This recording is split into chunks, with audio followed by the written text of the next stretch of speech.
Esta noche, Señor, que esta noche, Señor, se derrame tu Espíritu Santo bendito. Y a nosotros, Señor, danos un corazón abierto para poder entender y retener esa palabra que nos dará el Padre Paulo, que tú tomarás como instrumento tuyo, mi Señor. Bendito y alabado seas, Señor, exaltado y glorificado seas. Gloria a tu nombre, Señor. Bendito seas, Señor. Amén, amén y amén. En el nombre del Padre, del Hijo, del Espíritu Santo. Amén. Bienvenido, Padre Paulo. Bienvenido, Padre Paulo. Bienvenido, Padre. Muchas gracias a todos ustedes por esta bienvenida, por esta oración tan hermosa de la hermana Timotea, pidiendo para mí el don de la unción, el don de la sabiduría del Señor para que pueda transmitir a ustedes estas palabras que yo mismo he puesto en oración para que sean de su utilidad espiritual, de su beneficio espiritual, ¿no? Me dijo Michelle que más o menos, digamos, era un tema experiencial, más o menos, ¿no? Que no tenía un tema, unos parámetros demasiado específicos o limitados. Por eso, precisamente en esa línea, quería hablar de un tema que yo creo que siempre nos viene bien a todos, que es el tema de la fe. Pero lógicamente la fe es un tema extensísimo, amplísimo, y que no pienso ni de lejos acotar en su totalidad, pero quiero tomar algunas reflexiones, sea del Papa o algunas reflexiones que a mí me han sido muy útiles y quiero compartirlas con ustedes de manera también experiencial y vivencial. Como Dios siempre es muy sabio, ¿no? Dios dirige nuestra vida, nuestros corazones, nuestra mente, ¿no? Y ha dejado a su iglesia, pues, el anuncio y la difusión de la fe. Tenemos que ver en la palabra de Dios que toca cada día una señal de la providencia divina, ¿no? A mí me conmueve siempre escuchar cuando predico, no porque pues sea un predicador excepcional, ni mucho menos, pero predico en una misa o en alguna charla, cosa semejante, y la gente dice, Padre, qué bien, lo que usted ha dicho me ha ayudado para esto, para lo otro. Y claro, uno se pone a pensar, ¿qué he dicho? ¿Qué es lo que he dicho que puede haberle servido? Pero en el fondo no es lo que uno ha dicho, sino lo que el Espíritu Santo ha suscitado en cada corazón. Yo puedo decir muchas cosas, pero en cada corazón el Espíritu Santo suscita lo que es necesario, conveniente, importante y determinante para la vida espiritual de cada persona y para su progreso en el camino de la santidad. Y en ese sentido, como digo, a veces queremos de alguna manera ser nosotros los que dirigen el camino del Espíritu Santo, pero es el Espíritu Santo el que dirige nuestro camino y tenemos que dejarlo que Él nos guíe. Y por eso es que la palabra de Dios, la que nos ofrece la Iglesia cada día, siempre es la mejor palabra, creo yo, la que es más conveniente a cada día, ¿no? Y hoy día, pues yo venía preparando un poco el tema de la fe y cuando me he puesto ya, cambié para preparar más bien la homilía de la misa de esta tarde, me di cuenta que también se abordaba el tema de la fe. Y entonces dije, tenemos que partir de allí.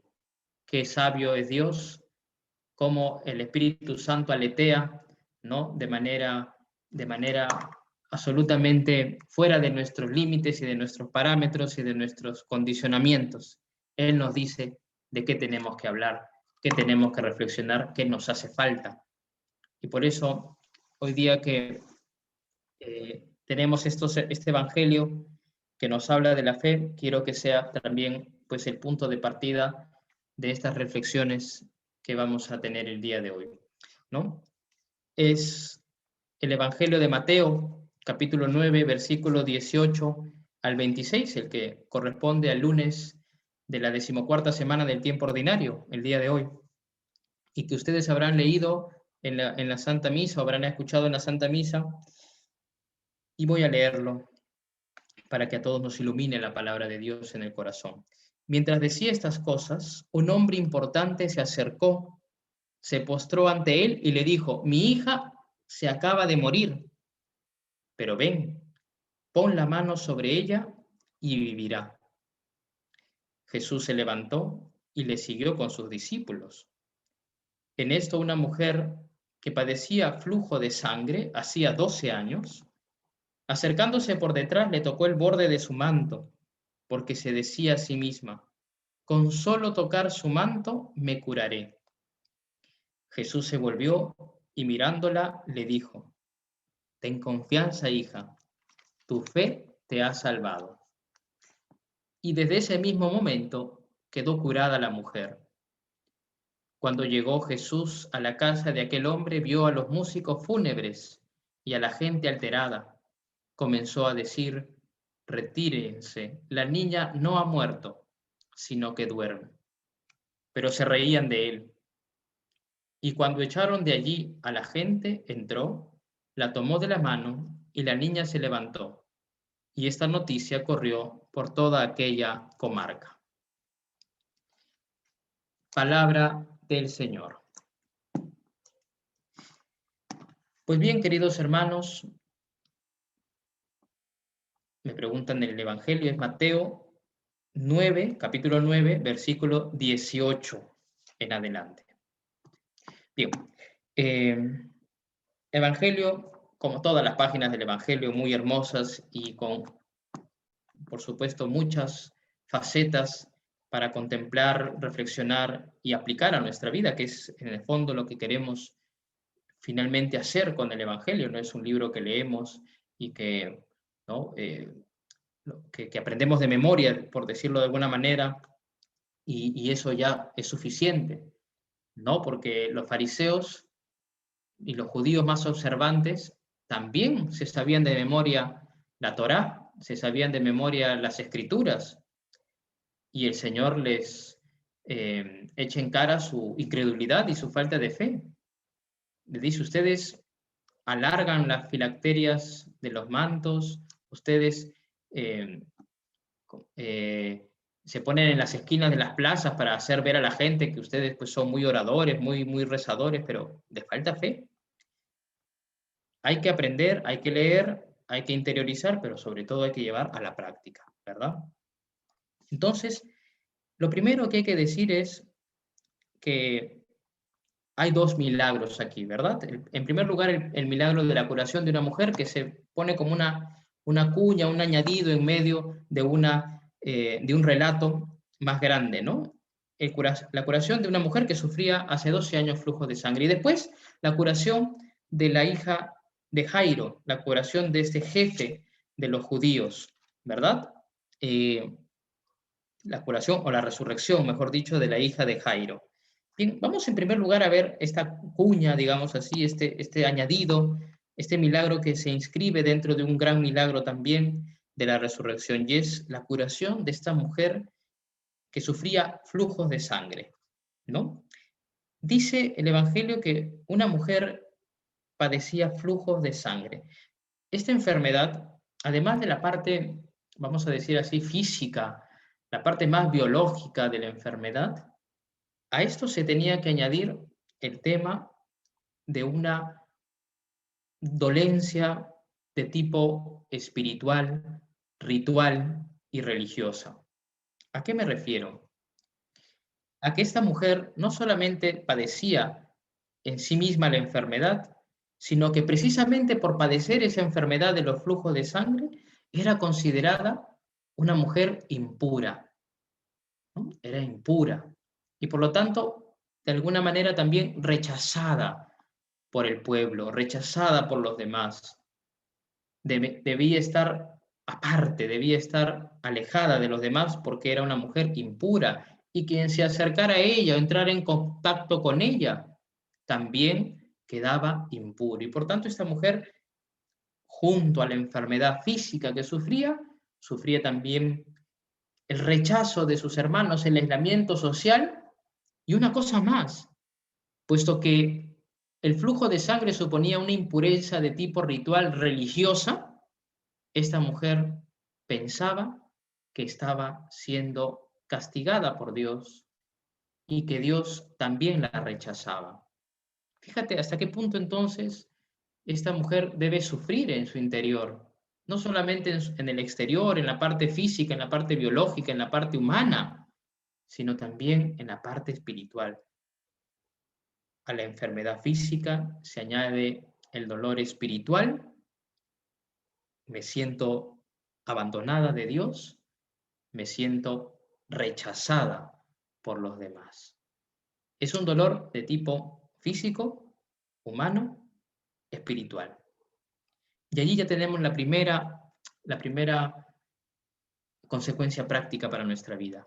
Porque también muchas veces nosotros, cuando sufrimos externamente, cuando sufrimos una enfermedad o sufrimos alguna dificultad económica, alguna dificultad física, alguna dificultad material, cualquier dificultad, a ese dolor exterior tantas veces se le añade, y más fuerte todavía, el dolor espiritual de sentir, oye, ¿qué habré hecho mal para que me pase esto? ¿En qué habré pecado? ¿En qué me habré equivocado? ¿Por qué Dios me castiga o permite que me pase esto? Lo he escuchado muchas veces, lo hemos experimentado seguramente tantas veces en este tiempo de la enfermedad, de la pandemia, pero antes y siempre forma parte de una experiencia muy humana. Pensar que lo que nos sucede cuando nos sucede algo malo es porque de alguna manera Dios no está cerca de nosotros, no está acompañándonos, no nos está bendiciendo, nos ha dejado de lado, se ha olvidado de nosotros. El dolor espiritual. Y luego también el dolor humano, el dolor por los hermanos. A veces también experimentamos la soledad, a veces experimentamos también el rechazo de otras personas por mil motivos, la enemistad, la riña, el odio de otras personas. Se suman una serie de circunstancias a la parte más, digamos, física, que a veces es la más fácil de resolver. No tan fácil es, en cambio, resolver esas dolencias espirituales y esas dolencias humanas que son más profundas tantas veces. Pues bien, es la mujer que sufre flujos de sangre y nosotros, como digo, desde ya empezamos a identificarnos también con esta mujer en todas sus dolencias y en todas las dimensiones de su sufrimiento. Dice que esta mujer, acercándose por detrás, eso quiere decir que no se atrevía, vamos a decir así, a darle la cara a Dios, ¿no? No se atrevía, pues, de alguna manera a detener a Jesús. En otras partes del Evangelio vemos como algunos le llaman, Jesús, hijo de David, apiádate de mí, o vienen otros, le dicen, Señor, ¿no? Tengo a un criado enfermo, paralítico, que sufre mucho. El mismo Jairo acaba de acercarse, de ponerse delante de él, se postra, es verdad, delante de él, pero, digamos, le da la cara. Esta mujer manifiesta una humildad muy, muy profunda. Es como si dijera, no soy digna de acercarme a Jesús. Vamos, que no tengo cara para ponerme delante de él y pedirle nada, ¿no? No quiero siquiera hacerle perder un minuto de su tiempo. ¿Cómo voy a detener al Maestro? ¿Cómo voy a detener a Jesús? ¿Cómo voy a detener al Señor? Él está haciendo sus cosas, Él tiene muchas cosas que hacer. Entonces, solamente me acerco por detrás. es una actitud muy humilde que tenemos que imitar, porque a veces nuestra actitud delante de Dios es más bien una actitud altanera y pretenciosa. Señor, tú me tienes que hacer esto. Señor, tú me tienes que conseguir esto otro. Señor, tú debes hacer así, tú debes hacer de este modo. ¿Por qué permites esto? ¿Por qué no permites lo otro? ¿Por qué no me salen las cosas así? ¿Por qué me sale esto así? Estamos con una actitud un poco como si en realidad los dioses fuéramos nosotros y Dios fuera nuestro esclavo. No sé si ustedes han visto, pero bueno, yo, de chicos seguramente, o los que son, los que ven un poquito de cine, pues hay un dibujo animado, ya tiene algunos años, ¿no? Se llama Aladino y el genio de la lámpara, ¿no? Entonces, Aladino y el genio de la lámpara es un genio, es un ser pues casi todopoderoso, ¿no? Lo único que no puede hacer es, me parece, cosas que tienen que ver con el amor, pero en fin, después de eso, todo, ¿no? Y está escondido en una lámpara, y el que frota la lámpara, sale el genio y se convierte en el amo del genio y tiene 3 deseos, ¿verdad? Bueno, pues a veces nosotros nos comportamos como si Dios fuera el genio de la lámpara, ¿no? Entonces a mí me tiene que cumplir los deseos, a mí me tiene que obedecer, ¿no? Y a veces si yo creo que Dios es todopoderoso, sí, el genio también era al parecer todopoderoso, pero estaba al servicio del que lo liberara. Dios no está al servicio de nosotros en el sentido de va a hacer lo que queramos, en el momento que queramos, de la manera que queramos. No es así, porque Dios es sabio y sabe lo que es mejor para nosotros, sabe lo que es mejor para nuestra salvación. Él no ve solamente un aspecto de nuestra salvación. Es que a mí me parece que lo mejor para mí es esto. Bueno, estás viendo un aspecto de la realidad, pero Dios, que ve todos los aspectos de la realidad, seguro que lo ve de distinta manera, ¿no? Piensen ustedes en un diabético. Un diabético, cuando tiene delante una torta de chocolate, y los que no son diabéticos también, pero un diabético cuando ve delante una torta de chocolate dice, qué rico, qué delicioso, la quiero comer. Y claro, para un aspecto de su vida, por supuesto, que es una delicia, una torta de chocolate, pero otro aspecto más importante de su vida, que es su salud, es una bomba. Y entonces no está bien que coma una torta de chocolate, por muy apetecible que ésta sea. Pues bien, así un poco funciona también nuestra vida. Nosotros vemos las cosas y nos deslumbramos por esas cosas y pensamos que es lo mejor para nosotros y exigimos a Dios que las cumpla, pero Dios, que es buen padre, nos dice, no, esto no te hace bien, no te ayuda. Un niño deslumbrado por el brillo de un cuchillo le pide a su papá, a su mamá, dame ese cuchillo para jugar. Jamás se lo dará, porque una madre sabe que está poniendo en peligro la vida de su hijo si le da ese objeto. Pero aunque llore, aunque grite, aunque se ponga a dar pataletas la criatura, una madre jamás le dará un cuchillo a su hijo como un juguete. Pues lo mismo Dios. A veces no comprendemos su voluntad, no entendemos lo que nos quiere enseñar, pero Dios lo que ve es el aspecto más importante, nuestra salvación eterna. Por eso, humildad delante de Dios, no ponernos a dar lecciones al Señor, no explicarle al Señor cómo es el mundo, porque ha salido de sus manos. No hay que enmendarle la plana a Dios. Dios dice esto y yo digo lo otro. Dios sabe más. Dios es la sabiduría plena. Entonces la mujer, dice, se acerca por detrás, con humildad, con sencillez. Y lo que sigue es muy bonito.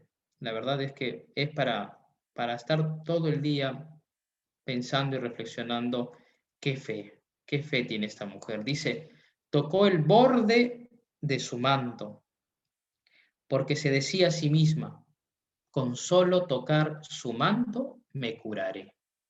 Fíjate la fe que tiene esta mujer, como para dejarnos a todos con la boca abierta, ¿no? Y darnos cuenta de que más bien nosotros no tenemos tanta fe en realidad como pensamos. Decimos que tengo fe, sí, tengo fe, tengo mucha fe, yo tengo fe en Dios, pero en el fondo no tenemos tanta fe, la verdad es esta. Porque esta mujer, fíjate, solamente tocar el borde de su manto. Es suficiente para ella tocar el borde de su manto. No necesito que Jesús venga, que Jesús me ponga las manos, no necesito que invoque al cielo, que caiga la lluvia, no necesito nada, no necesito nada, solamente quiero tocar, ¿no? Estar cerca de Él, y eso será suficiente. ¿Cuántos de nosotros seremos capaces de decirle a Jesús, Señor, me basta tocar el borde de tu manto? Como dice San Pablo, me basta tu gracia. Fíjate que San Pablo dice, tengo un aguijón en la carne que me aguijinea, que me causa molestia, ¿no? Constantemente. Y le he dicho al Señor, quítame ese aguijón. Y el Señor le responde, no te lo quito. Te basta mi gracia, que la fuerza se ve en la debilidad. Pues esta mujer dice, ¿te basta? ¿Me basta, Señor, el borde de tu manto? ¿Me basta tu gracia? No necesito más. Y nosotros, una vez más, tenemos que compararlo con nuestra vida. Nosotros queremos un milagro aquí y ahora. Señor, tú tienes que hacer esto, tú tienes que sanar aquí, tú tienes que conseguir esto acá, tú tienes que hacer esto de este modo. No, hermanos. Tocar el borde del manto del Señor será suficiente, es decir, confiar en el Señor. ¡Qué confianza! ¡Qué confianza de esta mujer! Confía plenamente.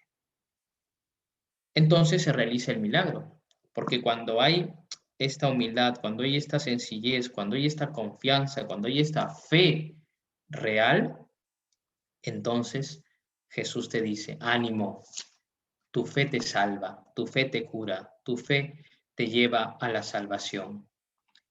Pues bien, esta mujer tiene que enseñarnos mucho y volvamos a leer este pasaje una y mil veces para entender que es Dios el que consigue, mejor dicho, que es la humildad y la confianza, la fe, la que consiguen los mayores dones de Dios para nosotros.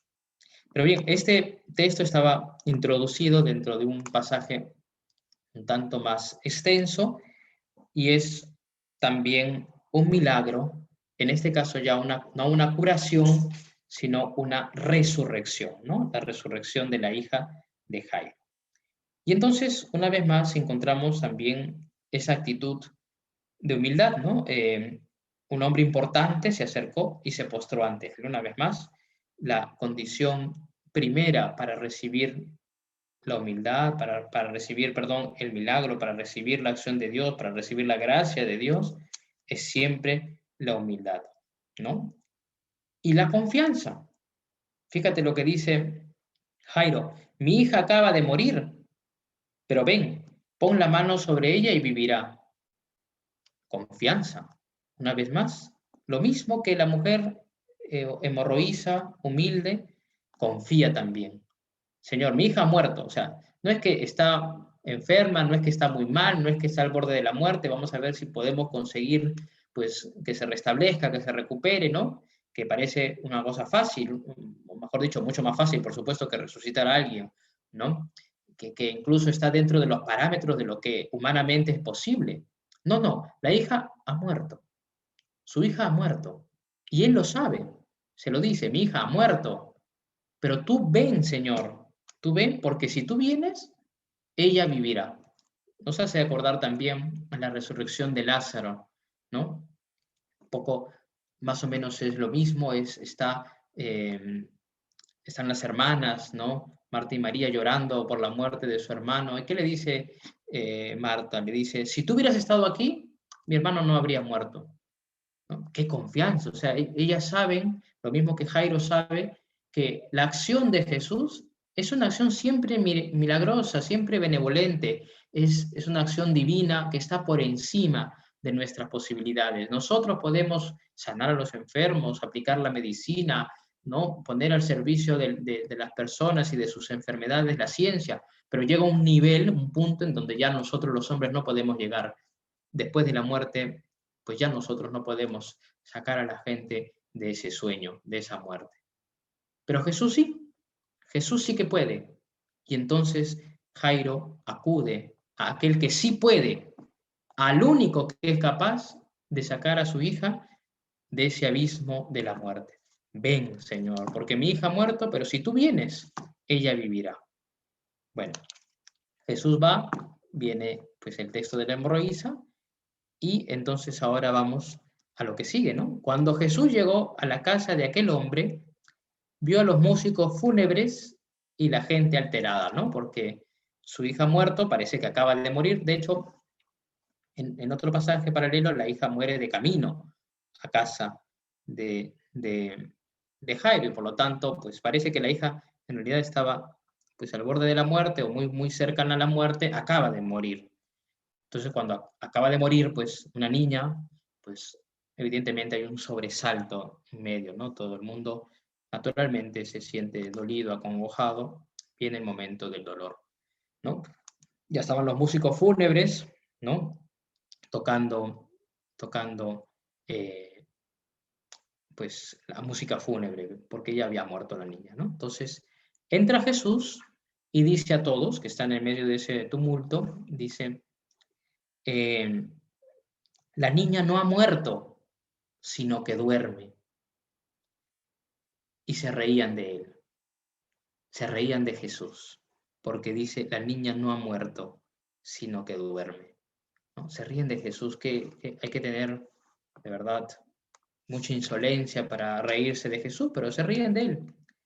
Como se ríen también tantas veces de nosotros cuando tenemos fe en Jesús, cuando realmente ponemos nuestra vida en sus manos, cuando ponemos nuestra confianza total en Él, ¿no? La gente se ríe de nosotros, evidentemente no ustedes que están aquí y que son personas que están de continuo pues, en formación y profesando la fe de manera pública, aunque también sencilla y fervorosa, ¿no? No me refiero a ustedes, pero hay un mundo alrededor que nos mira a nosotros con cierta lástima, ¿no? Pobres los cristianos que se creen en cuentos de hadas, ¿no?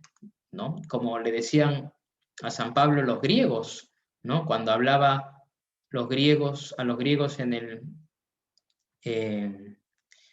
el Ágora, ¿no? Perdón, en el Areópago, San Pablo empezó a hablar de muchas cosas, de los dioses y tal, y entonces dice, ¿no? Veo que tienen una imagen al Dios desconocido. Pues yo les vengo a anunciar ese Dios desconocido, ese Dios a quien ustedes veneran sin conocer. Es Jesús que ha resucitado de entre los muertos. Y entonces los griegos que eran pues tenidos son los cultores de la ciencia, del saber, allí nació en Grecia la filosofía, ¿no? La sabiduría, ¿no? Pues ellos, que se consideraban muy sabios, empiezan a murmurar, a reírse, ¿no? Y se disolvió la asamblea, porque dijeron, de resurrección de muertos, por favor, ¿de qué cosas estás hablando? No hables locuras, tonterías, ¿no? Como diciendo, los muertos no resucitan, por favor, no vengas aquí con tus mitos, con tus leyendas, con tus fantasías. Pues así nos tratan a veces a nosotros los cristianos, ¿no? Nuestra fe es un mito, ¿no? Nuestra fe es una fantasía, ¿no? Nuestra fe es una leyenda, ¿no? ¿Cómo pueden creer todavía los cristianos en resurrecciones, en muertos que viven, ¿no? En milagros y en cosas de esa naturaleza? Por favor, ¿no? Déjense de cosas. Así nos tratan a veces. Pues así le trataron a Jesús, o sea que no nos sintamos mal por profesar nuestra fe de manera firme y recia. Ya desde entonces se reían de él, de Jesús, del Señor, de Dios Todopoderoso. Se reían de él porque había dicho que la niña no había muerto, que estaba dormida. Bien, para que tengamos un poquito también más de fuerza, ¿no? De ímpetu y de paciencia, vamos a decir así, porque el mundo, como dice el Señor en la oración sacerdotal, los ha odiado porque me ha odiado a mí. O sea que vamos a tener paciencia y vamos a rezar por los que no tienen confianza en Dios, por los que no creen en Él. Nosotros queremos creer en Él y aunque los demás pues no lo haga, nosotros permanecemos firmes en la fe. Pero fíjate lo que Jesús ha dicho, volviendo a sus palabras, las palabras que generan pues esta burla, esta crítica. Dice Jesús, la niña no ha muerto, sino que duerme. Y esto lo podemos entender de dos maneras, ¿no? La primera, efectivamente, la niña no ha muerto, está dormida. Para nosotros los cristianos, la muerte nunca ha sido considerado el final, sino el comienzo de una vida nueva. Por eso la muerte, para nosotros, es un momento en que entramos en un sueño profundo para resucitar, para despertar a la vida eterna, ¿no? La resurrección es eso, es un despertar a la nueva vida. De hecho, para nosotros, los cristianos, el lugar donde reposan los cuerpos de nuestros hermanos que han partido no se llama necrópolis. Necrópolis sabemos que en griego significa necro, muertos, polis, ciudad, ciudad de los muertos. La necrópolis es la ciudad de los muertos, ¿no? Y necrópolis vamos a encontrar en todas las culturas, también en las culturas preincaicas, por ejemplo, ¿no? En Paracas, o, en fin, ¿no? Saben que hay unas necrópolis, ¿no? En forma de cavernas, otras en formas más bien rectangulares, están las chulpas en Siyustán y en Puno, en fin.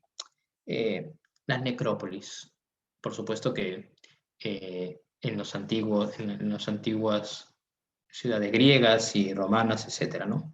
Lugar de los muertos, porque allí acaba. Muertos están y ahí se quedarán, ¿no? Pero para nosotros los cristianos, nunca se ha llamado al lugar de los difuntos necrópolis, se ha llamado cementerios. Y cementerio significa lugar de los que duermen. Porque para nosotros un cementerio es eso, dormitorium, el dormitorio, el lugar de los que duermen. Porque están en un sueño.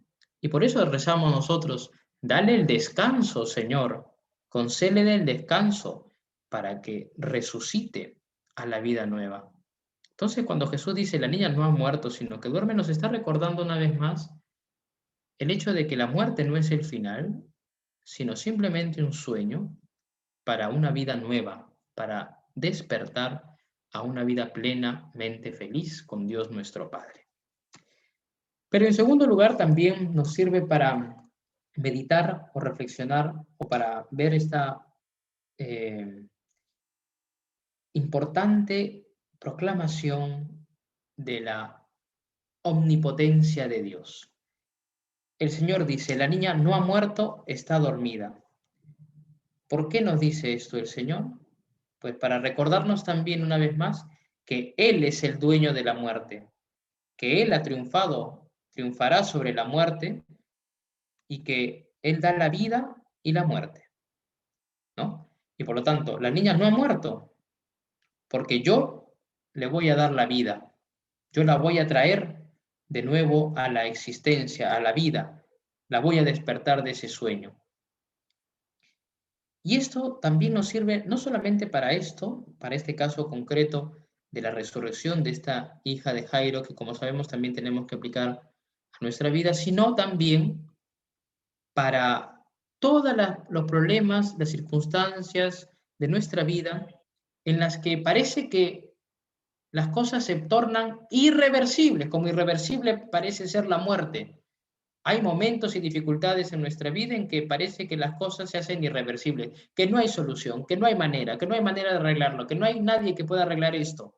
Pues Jesús nos dice, la niña no ha muerto, está dormida. Yo puedo deshacer los entuertos más difíciles, yo puedo solucionar las dificultades más grandes, yo puedo arreglar todo si tienes fe en mí. Y efectivamente Jesús tomó a la niña de la mano y esta niña se levantó. Pues bien, queridos hermanos, este es el Evangelio del día de hoy que nos inicia en esta reflexión sobre la fe y que yo quisiera continuar con unas palabras del Papa emérito, en este caso el Papa emérito Benedicto XVI, y que nos hablan también de ese momento o de esta circunstancia de la fe, como puede ser también la oscuridad, ¿no? Tenemos que reconocer que en nuestra vida no todo es luz. Cuando empezamos el camino de la fe, todo nos parece muy bonito, qué alegría, estamos cerca del Señor, experimentamos esas diversas emociones del Espíritu Santo, diversos regalos que Él nos hace y que nos hacen también, incluso sensitivamente, experimentar su cercanía. Estamos felices, pero llega el momento de la contradicción, llega el momento de poner a prueba la fe. Y entonces, ¿cómo respondemos al Señor? ¿Cuál es nuestra respuesta a los momentos de oscuridad? ¿O solamente estamos con el Señor en los momentos de luz, de alegría, de júbilo, de fuegos artificiales, cuando todo va de maravilla sobre ruedas? Pero cuando llega el momento de la prueba, cuando llega el momento de la dificultad, cuando llega el momento de la oscuridad de la fe, ¿cómo respondemos al Señor? Todos hemos estado puestos a prueba durante esta pandemia y lo que nos queda de ella, porque no sabemos cómo va a progresar todo esto. Esperemos que no tengamos mayores dificultades y que vayamos saliendo de este problema. Pero frente a este y a tantos otros problemas que afrontaremos en nuestra vida, ¿cuál es nuestra respuesta de fe? Tenemos que seguir el ejemplo de quienes han tenido también en sus vidas pruebas importantes, fuertes, totalmente, digamos así, que hacen entrar en crisis la fe de las personas, ¿no? Entonces voy a leer unos pasajes que nos ayudarán a todos. Me gustaría hacer hincapié en otro aspecto importante, la apertura del alma a Dios y a su acción de la fe, también cuando incluye el elemento de la oscuridad. Entonces queremos ver el elemento de la oscuridad en la fe, cuando hay una fe que se pone a prueba, cuando hay una fe que necesita ir por encima de la dificultad y de la adversidad, cuando viene el momento de la contradicción, de la adversidad y de la prueba de la fe. La relación del ser humano con Dios no anula la distancia entre el Creador y la criatura. Como dice San Pablo, qué insondables son sus designios e inescrutables sus caminos. Esto lo dice San Pablo para hacernos recordar que entre Dios y nosotros, por más que Jesús se haya hecho hombre como nosotros, por más que Jesús haya compartido nuestra vida, nuestros avatares, nuestras dificultades e incluso la muerte, sigue existiendo una diferencia esencial entre Dios y nosotros. Nosotros no somos dioses, somos hijos de Dios, pero no somos dioses y por lo tanto no tenemos esa sabiduría que Él tiene. Compartimos un poquito de esa sabiduría, pero no la tenemos en plenitud. Y por lo tanto los designios de Dios, sus caminos, sus sendas, siguen siendo para nosotros en gran parte caminos insondables, difíciles de conocer, son misteriosos, inescrutables, difíciles de distinguir. Existe una profundidad y un abismo que nos hace difíciles, se nos hace difícil comprender todo lo que Dios tiene proyectado y preparado para nosotros. Sin embargo, eso no quiere decir que no podamos confiar en Él, que no tengamos fe en Él. El hecho de no saber cuál es el modo en que Dios está conduciendo nuestra vida por el camino de la felicidad, no quiere decir que no confiemos en que efectivamente nos va a llevar a ella. Y de esto nos da cuenta, por supuesto, aquella que es maestra de fe, aquella que tiene la fe más excelente, más firme, y es la Virgen María, ¿no?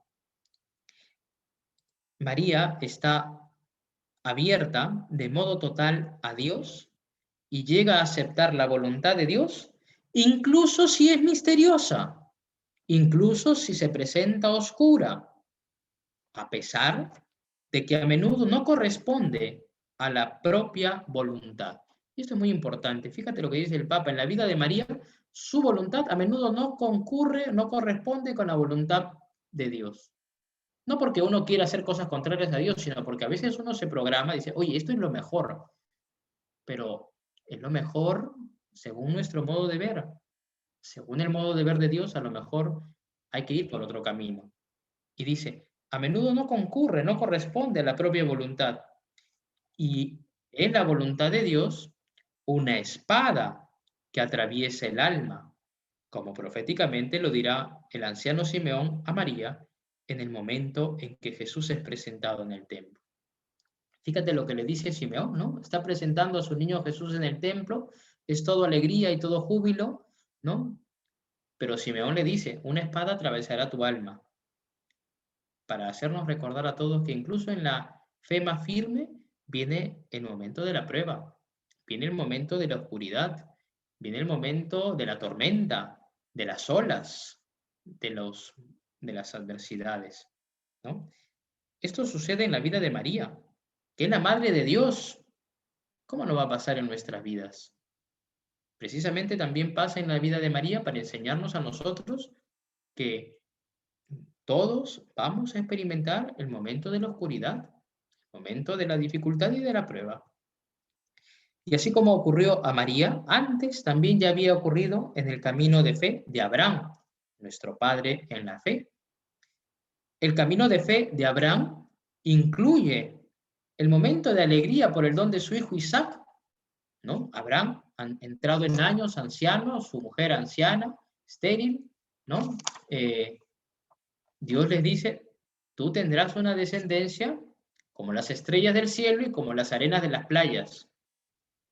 Y efectivamente Dios cumple su promesa, ¿no? Y le da a su hijo Isaac en la vejez, en la ancianidad, a su hijo Isaac, que es hijo de la alegría, ¿no? Pero también el camino de fe de Abraham incluye el momento de la oscuridad. A ese hijo suyo, su hijo, el hijo de la promesa, el hijo sobre el cual va a venir toda esa descendencia infinita, el hijo sobre el cual se va a afianzar la promesa de la tierra, ¿no? La promesa de la tierra prometida, del nuevo pueblo, etcétera. A ese hijo sobre el cual se deposita toda la esperanza de Abraham, toda la ilusión de Abraham, todos sus proyectos, toda la alegría de Abraham, a ese hijo le pide a Dios que lo sacrifique, ¿no? Tiene que subir al monte para cumplir un gesto paradójico, que sacrifique al hijo que le acaba de dar. Entonces, Abraham también se habrá quedado un poco chocado, o sea, tú me prometes un hijo, tú me prometes una descendencia, tú me prometes y me llenas el corazón de ilusión en mi vejez, y ahora me pides que sacrifique todo eso. No lo entiendo. No me pidas que lo entienda fácilmente porque no lo entiendo. A ver, ¿quién lo puede entender? ¿Quién lo puede entender? Yo les digo a ustedes, a ver, ¿quién puede sacrificar a un hijo suyo? Porque yo no tengo hijos, no me puedo hacer esa pregunta, pero o a mis padres, me da igual. A ver, ¿quién puede? Pues Dios le pidió a Abraham sacrificar a su hijo. Y entonces Abraham se fía. Es muy raro, es muy contradictorio, es absolutamente chocante, es lo que me pide Dios, parece que no tiene por dónde encontrarle el bien, la solución, por dónde encontrarle la bondad. Humanamente no parece posible que de aquí vaya a salir ningún bien, pero Dios actúa y saca un bien. Y entonces interviene en el momento oportuno diciendo, no alargues tu mano contra el niño ni le hagas nada, que ahora ya sé que eres temeroso de Dios, ya que no me has negado tu único hijo. Pues a veces hay que reconocer que por mucho menos, por muchísimo menos, nosotros flaqueamos en nuestra fe. Dios no nos ha pedido nunca sacrificar a ningún hijo, ni a ningún padre, ni a ningún hermano. No nos ha pedido nada semejante, pero nos ha pedido cosas más pequeñitas y la verdad es que a veces no hemos confiado en Dios, ¿no? Pero tenemos que aprender de Abraham, tenemos que aprender de la Virgen. La plena confianza de Abraham en el Dios fiel a su promesa existe incluso cuando su palabra es misteriosa y difícil. Efectivamente, dificilísimo de entender. Misteriosísima la palabra del Señor. Casi imposible de aceptar. ¿Cómo voy a aceptar esto, Señor? Pero allí incluso Dios permanece fiel a su promesa. Y lo mismo sucede con María. Su fe vive la alegría de la Anunciación, pero también vive la oscuridad de la crucifixión de su Hijo, pero llega luego a la luz de la resurrección. Por tanto, ese camino de la fe, que incluye momentos de alegría, de gozo, de júbilo, incluye también momentos de oscuridad. Lo vemos en Abraham, lo vemos en la Virgen, lo vemos en los santos en general, y lo vemos también en nuestra vida. No será diferente para nosotros. Encontramos en nuestra vida momentos de luz, pero también encontramos pasajes de nuestra vida en los que parece que Dios está ausente. Su silencio pesa sobre nuestro corazón y su voluntad, sus designios, sus mandatos no se corresponden, no coinciden con nuestra visión, con nuestros proyectos, con aquello que nos gustaría.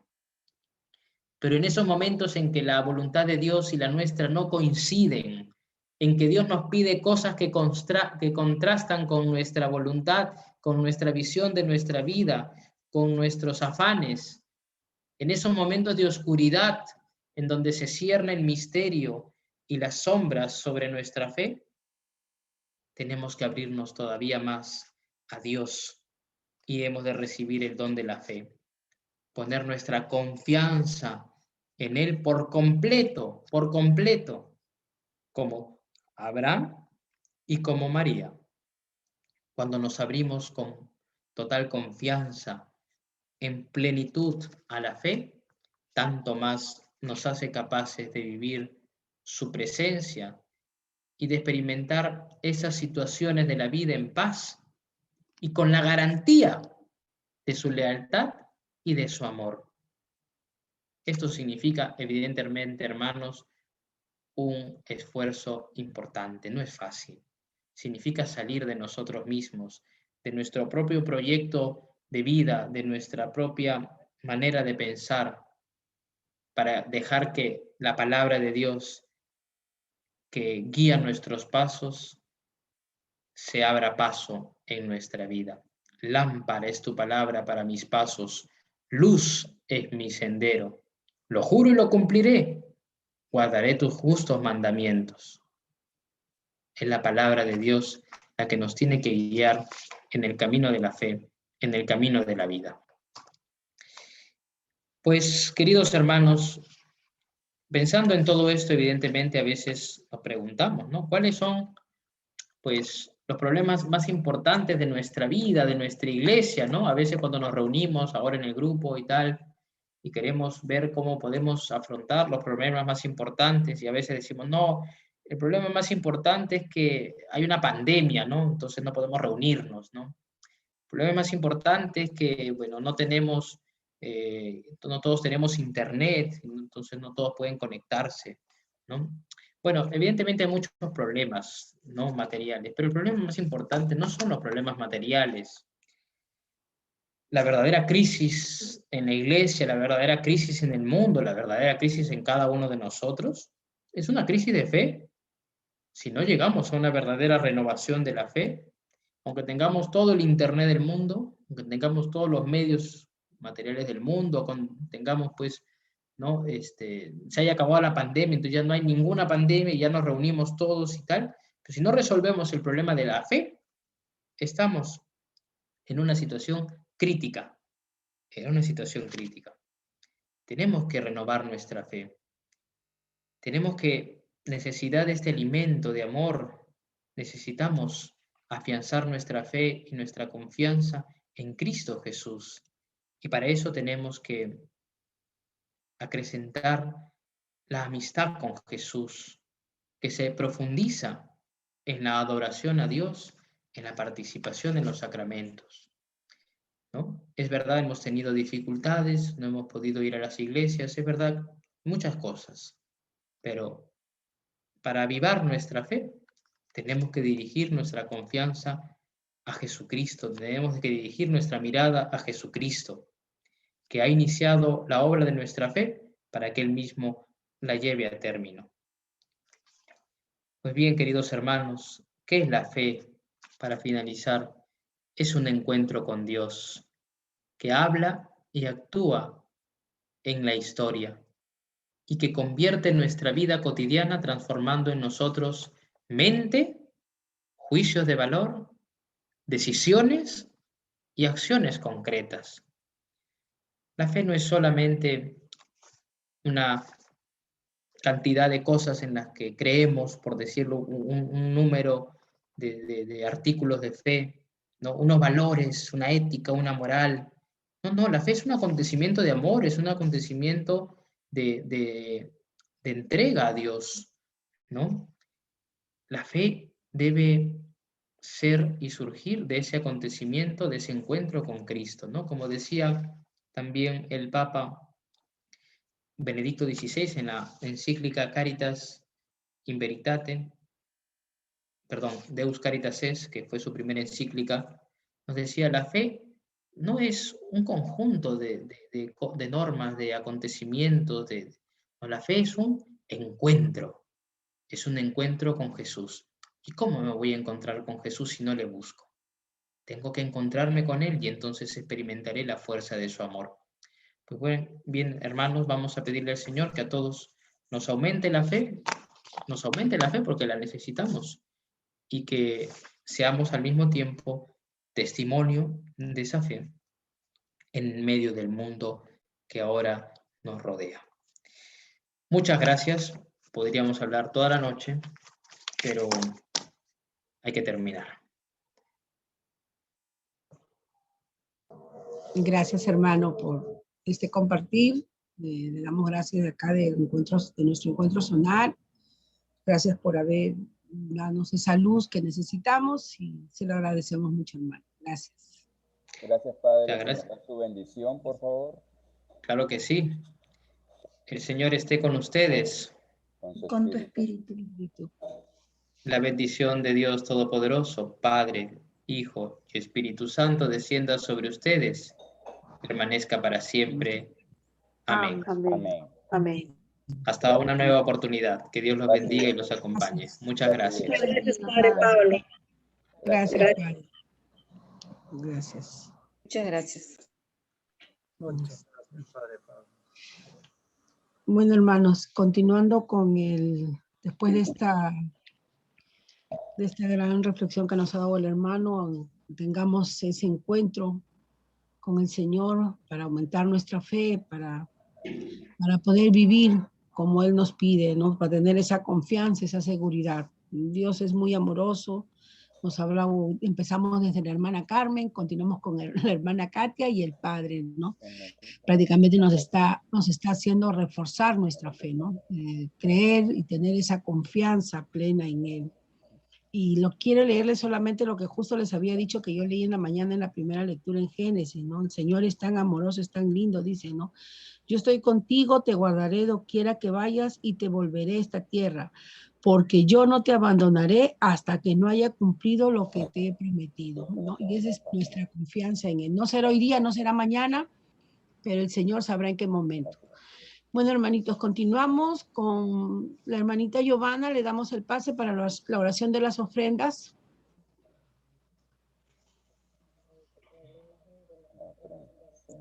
Hermana Giovanna. Buenas noches, hermanos.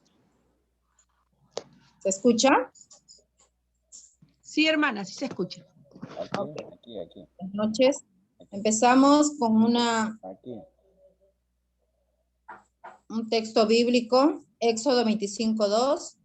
Pide a los israelitas que recojan lo que me van a ofrecer. Lo recibirán de toda persona a quien su corazón generoso sugiera ofrecérmelo. Señor, estamos ante tu presencia. Queremos darte gracias, Dios Todopoderoso, por esta hora, Señor, que en este momento venimos. Te rogamos que bendigas las ofrendas. Te lo presentamos delante de ti, Señor. Bendice a aquellos que darán con alegría. Bendice también a aquellos que no tienen, mi Dios, y provéelos para que traigan ante tu presencia, Señor, lo que tú generosamente pongas en sus manos. Oh, mi Dios bendito, una vez más en esta noche bendita y santa, Señor amado, te pedimos, mi Dios amado, que derrames tu espíritu de generosidad en nuestros corazones, en nuestros hogares, Señor, en abundancia, mi Dios bendito. No permitas, mi Dios amado, el egoísmo en nuestros corazones, no permitas los apegos, Señor. Al contrario, mi Señor, llénanos de esa alegría que necesitamos para dar como aquella, mi Dios bendito, como aquella, mi Dios amado, que dio, mi Dios bendito, con tanta alegría, mi Dios. Hoy te damos gracias, mi Dios. Gracias porque tú eres rico, rico, mi Dios, en generosidad, mi Dios amado. Y nosotros somos tus hijos, mi Dios. Hoy, Señor, queremos darte lo mejor de nosotros, no solamente lo material, sino también, Señor, lo mejor de nosotros, mi Dios. Siempre, Señor, mi Dios, con tu ayuda. Hoy, mi Dios amado, todo lo que te lo ofrecemos, mi Dios, te lo ofrecemos con alegría. Todo lo que te ofrecemos, mi Dios, queremos ofrecértelo con amor. Gracias, mi Dios bendito, porque tú das en abundancia. Bendice a mis hermanos, Señor. Bendice, Señor, mi Dios, en estas ofrendas. Aquellos que no puedan dar, Señor, provéeles tú, Señor, para que generosamente den, Señor, mi Dios. Gracias, mi Dios bendito, por todas las bendiciones que tú nos das. Gracias por esa generosidad, mi Dios, que tú nos transmites, que tú, Señor, nos enseñas a cada uno de nosotros a dar con alegría y amor. Gracias, Padre amado. Gracias, Hijo, Espíritu Santo, Santísima Trinidad. Gracias te damos, mi Dios. Y te pedimos, mi Señor, que lo mejor de nosotros, Señor,